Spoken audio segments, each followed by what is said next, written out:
Hello Messi, ഇവിടെ കേരളത്തിൽ മലപ്പുറം ജില്ല അതുപോലെ കാസർഗോഡ് ജില്ലയിലൊക്കെ നിങ്ങൾക്ക് ഭയങ്കരമായിട്ട് ഫാൻസ് ഉണ്ട്. അവരൊക്കെ ഭയങ്കര ലോങ് ഫ്ലെക്സ് ഒക്കെ വെച്ചിട്ടുണ്ട്. നിങ്ങളെ ഭയങ്കര ഫാൻസ് പറഞ്ഞിട്ട് ഒരുപാട് യുവാക്കളൊക്കെ നിങ്ങളെ ഫ്ലെക്സ് വലിയ കട്ടൗട്ടൊക്കെ നിർമ്മിച്ചിട്ടുണ്ട്. അതിനെ കുറിച്ചിട്ട് എന്താണ് നിങ്ങൾക്ക് അഭിപ്രായം? കേരളത്തിലെ ഫാൻസിനെ കുറിച്ചിട്ട്?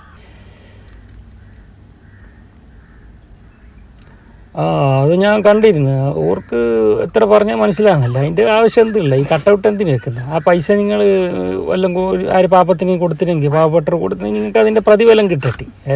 ഈ കട്ടൗട്ടെല്ലാം വെച്ചിട്ട് ഞങ്ങൾക്കെന്തോ ഒരു ഗുണം ഇവിടെ കിട്ടുന്നില്ല. ഞങ്ങൾ കളിച്ചാൽ ഞങ്ങൾ വിജയിക്കും, ഞങ്ങൾക്ക് കോടികൾ ഉണ്ടാക്കാൻ പറ്റും. നിങ്ങൾ ഈ ഉറക്കം കഴിഞ്ഞിട്ട് ഈ കട്ടൗട്ടും വെച്ചിട്ട് ഇപ്പോൾ രാവിലെ പള്ളിക്കും പോകാതെ നിസ്കരിച്ചിട്ട് ജോലിക്കും ഇങ്ങനെ ഉറക്കം തൂക്കി പോയിട്ട് നിങ്ങളെ ജീവിതം നഷ്ടപ്പെടുത്തരുത്. നിങ്ങൾ പണിക്ക് പോയിട്ട് ആ പൈസ ഉണ്ടെങ്കിൽ കുടുംബത്തിന് കൊടുക്കുക, അല്ലെങ്കിൽ പാവപ്പെട്ടവർ കൊടുക്കും. ഞങ്ങൾക്ക് നിങ്ങളെ കട്ടൗട്ടിൻ്റെ ആവശ്യമില്ല. മനസ്സിലായി? നിങ്ങൾ കളി കാണും, കളിൻ്റെ സ്പിരിറ്റിൽ കണ്ടാൽ മതി. അല്ലാതെ ഞങ്ങളെ കട്ടൗട്ട് വെക്കുന്ന എന്തിത്? അങ്ങനെ ചെയ്യാൻ പാടില്ല. നമ്മൾ സാധാരണ നിങ്ങളെ പോലത്തെ മനുഷ്യന്മാർ ഞങ്ങൾ കൈ ഉണ്ടെങ്കിൽ കളി ജയിക്കും. മനസ്സിലായില്ലേ? പണിക്ക് പോയി വർക്ക് നിസ്കാരമെല്ലാം കഥാക്കിയിട്ട് നിങ്ങൾ TV ഒന്നും നോക്കണ്ട, കളിയൊന്നും കാണാൻ.